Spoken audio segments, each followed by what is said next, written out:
So I wasn't really confident in the water, but fortunate enough that my school that I went to, we learned how to swim, and so that sort of helped me be a lot more confident in the water. As I got older, I realised that there's a lot of things that can go wrong if you're, I guess, not aware of, or you don't do your homework. So weather forecast, tides, currents, things like that, or if it's at the river, making sure that you're strong enough to swim to the edge so you don't sort of get swept down the river. But yeah, ever since I've sort of started diving, I've always checked the weather forecast, made sure that it was a good day to go out.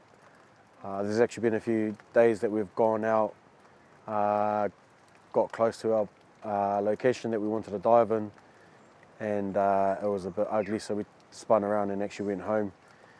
Purely didn't want to risk anyone getting stuck anywhere, and I guess the water wasn't sort of doing what we thought it would be. So sometimes it happens, and we actually come home nice and safe. So when we do go out on the water, I've got a bit of a crew that I go out with, a dive crew. We always check the weather forecast.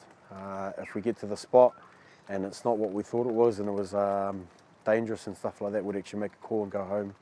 I've done that a few times, which is why I'm pretty mindful of my kids that do a bit of surf life saving now, trying to get them to look at the moana and check to make sure that when they enter, that they're nice and safe and that they can actually get out of the water safely. Yeah, when I first started scuba diving, I went down to about 28 metres, which is once you've done your PADI, you can dive down to about 28 metres. It was a spot that I never dove before. It was pretty deep, and the current was humming. And so I was just fortunate enough that I went with a diver that had been diving for quite some time. And so I just made sure that I stuck close to him and kept an eye on my ear to make sure that I had enough air to get back up to the surface, or not to the surface, but get to the safety stop area, do my safety stop, and then come up to the surface safely. So that was probably one of the biggest things that scared me when I first started taking up scuba or diving. But now I'm actually a lot more confident. I've actually ditched the tank and I spend more time free diving. That's a struggle, especially when you haven't been in the water for a while, and you don't want to jump straight back in the ocean and think that you're at the same level that you were 6 months ago. So I'm actually getting into a bit of training, stretching the lungs a bit more at the pool before I actually start getting myself into the ocean and getting back into spearfishing.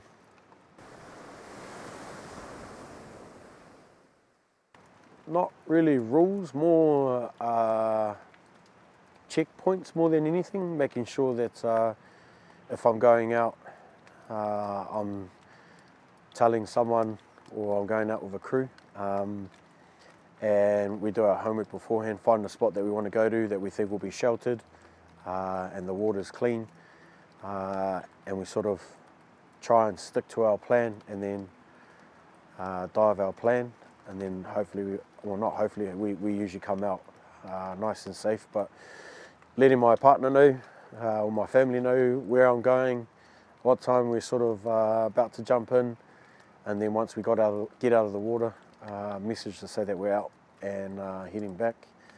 And it's the same with sort of even fishing, letting everyone know that we've got the right communication, not just our phone but the radios as well, to make sure that if we do get into a bit of trouble, if one's not working, at least we've got something that is working for us.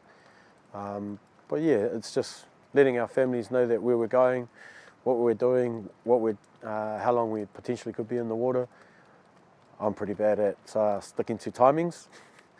If it's a nice day and the water's really good, I'll try and stay out a bit longer in the water.